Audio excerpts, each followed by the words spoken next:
salam sejahtera Dr. Charul Nazmi dan rakan-rakan. Pada hari ini, kumpulan kami akan membuat pembentangan poster bagi subjek SCCA 2083 Undang-Undang dalam Komunikasi. Tajuk pembentangan poster kami adalah penyebaran berita palsu berkaitan vaksin COVID-19.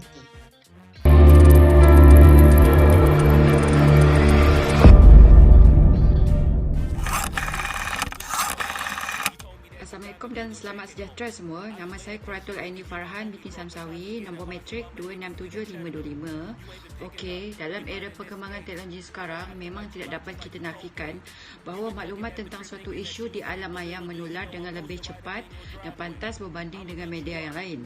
Isu berkaitan penyebaran berita palsu ibarat boleh membawa kepada kemudaratan serta kegelisahan kepada orang ramai. Sebagai contoh yang paling popular adalah maklumat sama ada sahih atau tidak berkaitan COVID-19 dan yang terbaru ialah vaksin lebih cepat diterima orang ramai melalui media sosial berbanding dengan maklumat yang daripada media tradisional seperti televisyen, radio ataupun surat khabar. Mitos yang sering dikaitkan dengan vaksin antaranya adalah pengubahsuaian genetik, teori agenda Israel dan tuduhan bahawa vaksin diperbuat daripada bahan-bahan yang haram dan berbahaya serta boleh menyebabkan kematian. Okay, di Malaysia ada beberapa akta yang berkaitan dengan penyebaran berita palsu ni.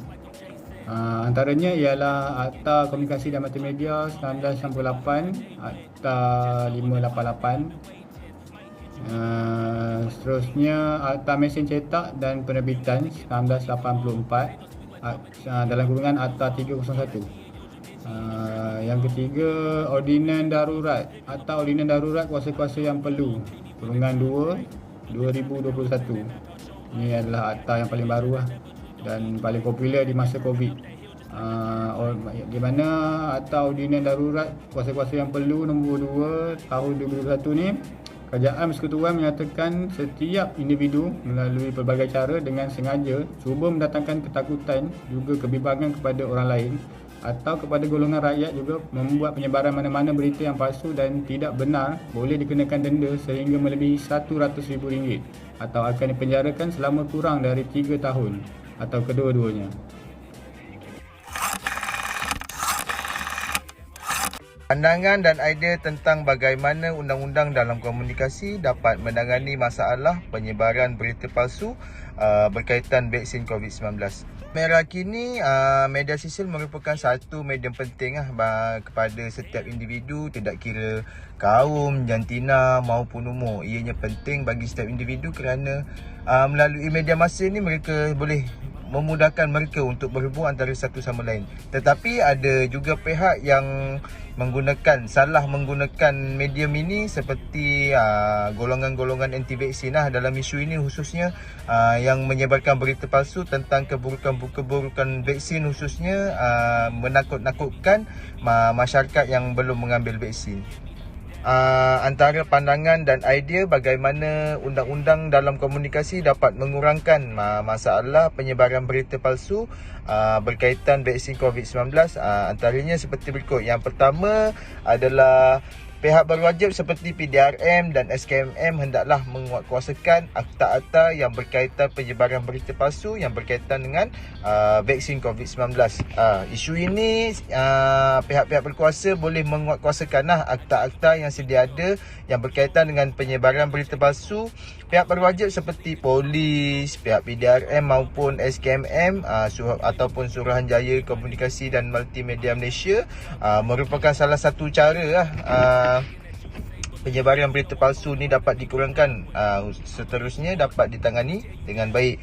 Mungkin dalam kalangan masyarakat negara kita ni tidak meluas, tidak mengambil tahu meluas tentang akta-akta yang berkaitan dengan laman sosial.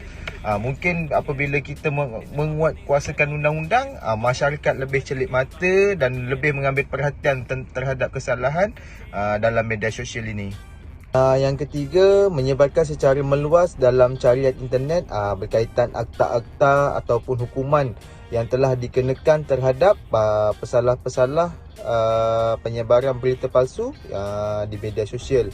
Mungkin pesalah-pesalah yang masih melakukan kesalahan tidak nampak impak apa yang berlaku kepada pesalah yang melakukan media sosial ni, pesalah yang melakukan kesalahan media sosial ni. Mungkin mereka rasa selamat, tidak dikenakan denda ataupun tidak dikenakan hukuman, boleh lepas sewenang-wenangnya. Mereka tidak tahu apabila dikenakan hukuman, mungkin hukuman mereka sendiri tidak mampu untuk bayar hukuman tersebut. Seterusnya membuat penyebaran lagi berkaitan dengan melibatkan pesalah-pesalah ni di kelatan-kelatan Aba khususnya, ataupun buat penyebaran di iklan-iklan televisyen dan lain-lain lagi.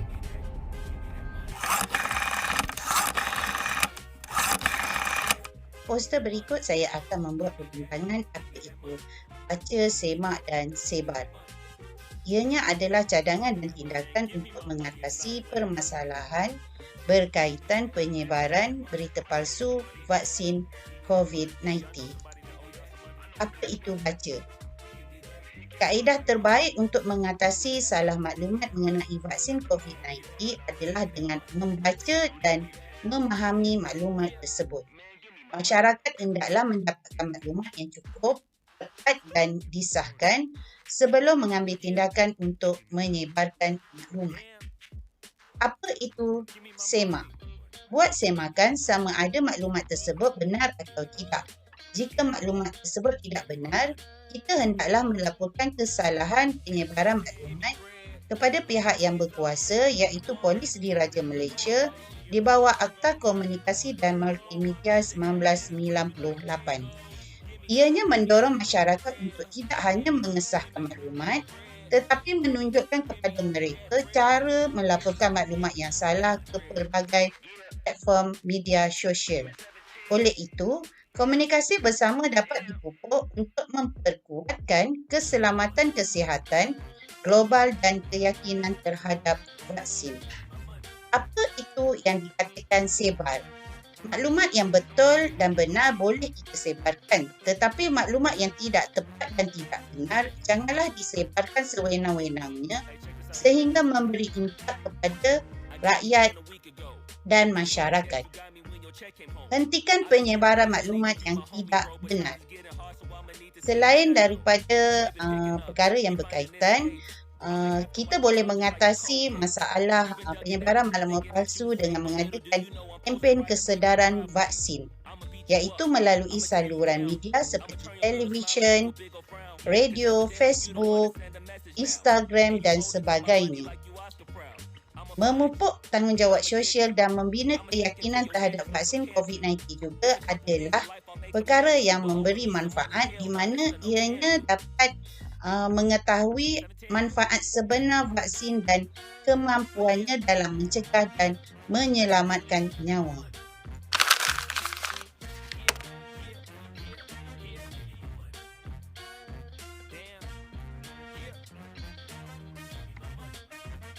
Sebagai kesimpulan, walaupun menghadapi beberapa cabaran, Malaysia berada di jalan yang benar dalam usaha untuk memerangi maklumat yang salah mengenai vaksin COVID-19.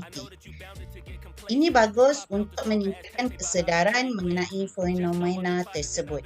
Tetapi pada saat yang sama, meningkatkan kesedaran sahaja tidak mencukupi dan kita harus lebih proaktif dalam mengatasi permasalahan penyebaran berita palsu vaksin COVID-19.